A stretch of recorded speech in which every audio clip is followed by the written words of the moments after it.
Hey guys, today I want to talk a little bit about tipping. Tipping in the Philippines, paying people. And a lot of Americans, when they come over here, and Westerners, people from the UK, Europe, all these areas, here's the thing. When they come over here, some of them, they flaunt their money. It's not always a good thing to do that. Here's why. You start doing that, people kind of grow accustomed to that. And they expect that all the time. After a while, they're going to start asking you for that amount if you don't give them that amount next time. So keep that in mind, guys. That's a key thing. I remember one time I tipped somebody. I gave him a little bit extra because I was happy with his work and everything. And the next time I went to pay him, he wanted to charge that amount plus have me tip him again on top of that. So you got to be careful. You got to be careful and put people in their place sometimes and say, well, this is what I'm going to give you, and that's it. Don't over tip people because they expect that next time. And that's what's going to happen over here, because when people are poor, they kind of expect it. When you give it to them next time, they're going to expect it next time. And if you don't give it to them next time because that time you don't have that much money or whatever, then it kind of hurts you, because that person's going to be wanting that money and you might not have that much money that month or that week or that day or whatever, what have you. So be careful what you tip. In restaurants, I tell people over here, a tip really isn't expected. But I tell people, leave at least 10%. If you're really happy with them and you want to give them a gift, give them the 15 or 20% or whatever you think. That's okay in a restaurant, because it's a little bit different there, because they're not going to come up and ask you for that tip. You follow what I'm saying? So it's okay in a restaurant to give a good tip for good service. Okay, and those people don't make a lot of money. They really don't. I mean, even at McDonald's, the people that clean up the tables and everything, I usually leave like 20 pesos or something like that for them to clean up the tables. At Kenny Rogers, they have to deliver it to the table. They have to clean up the table. They have to serve you. So I'll leave, 10, 20%, and I'm okay with that. I don't mind that. But some people, and here's another thing, is when you go to tip in front of your girlfriend, she's going to take her half sometimes. You might lay out 100 pesos. She'll take it, put 50 there, and put the 100 in her pocket. Okay? Just to let you guys know. And that's just part of Filipino life. So sometimes it's worth it to tip the 20%, because you know what? The poor girl's only going to get probably 10% after your girlfriend takes her 50% of the tip. So, and that sometimes works that way. What the best thing to do is just leave it as you're leaving, and don't let your girlfriend see it, because a lot of the girls here do that. They will take some of the tip, and it's kind of funny and cute, but it definitely cheats the poor girl that's serving, and I don't think it's fair to take that money. But it's more fun in the Philippines, guys. And you guys will notice stuff like this with Filipinas. And sometimes they get mad or jealous, thinking that you're making a pass at the girl because you're leaving them a big tip. Well, we're used to leaving tips in the US. And the people here, they think a little bit different. And I don't know whether it's naive or lack of education or what it is, or it's just the way they grow up around here.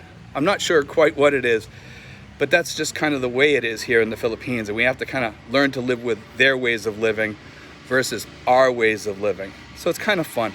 But when you guys are tipping, people like to put in an air conditioner or to carry stuff, or you're paying somebody to carry stuff, remember what their wages are.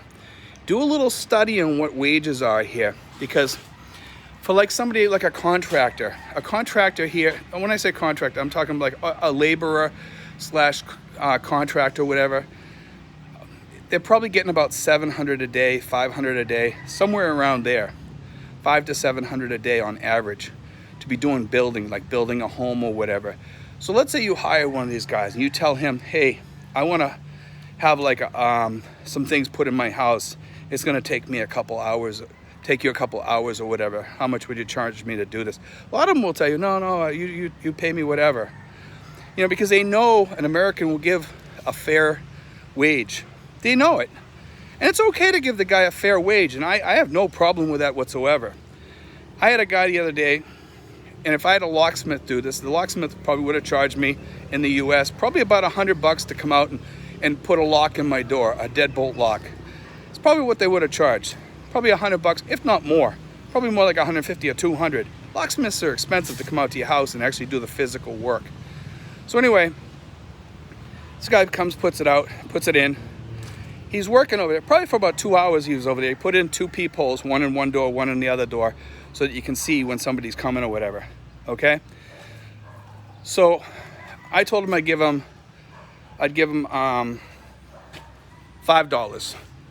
Okay, so that's 500. So I ended up giving him 600, which is 12 US. Okay, and some people would say, well, Steve, you just overpaid that guy. No, I think that's a fair wage for what he did, because you know what he did? Here's the thing. He worked a whole day doing his thing, okay? He worked doing the contracting work all day. So that's kind of like overtime for him, the way I look at it, number one. And number two, the guy did a good job. And he cleaned up his mess. He was over there for 2 hours, and he did what he had to do. And I thought that was pretty decent. That, you know, he did a great job. So for me to pay $12, that's more than fair. That's actually a great deal.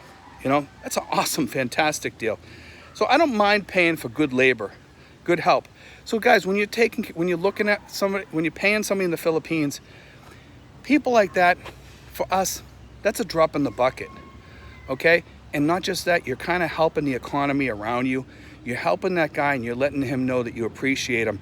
And next time you call him and you need help, you know what? He's gonna jump to come over to your house to help you out. Because you know what? Because you helped him out.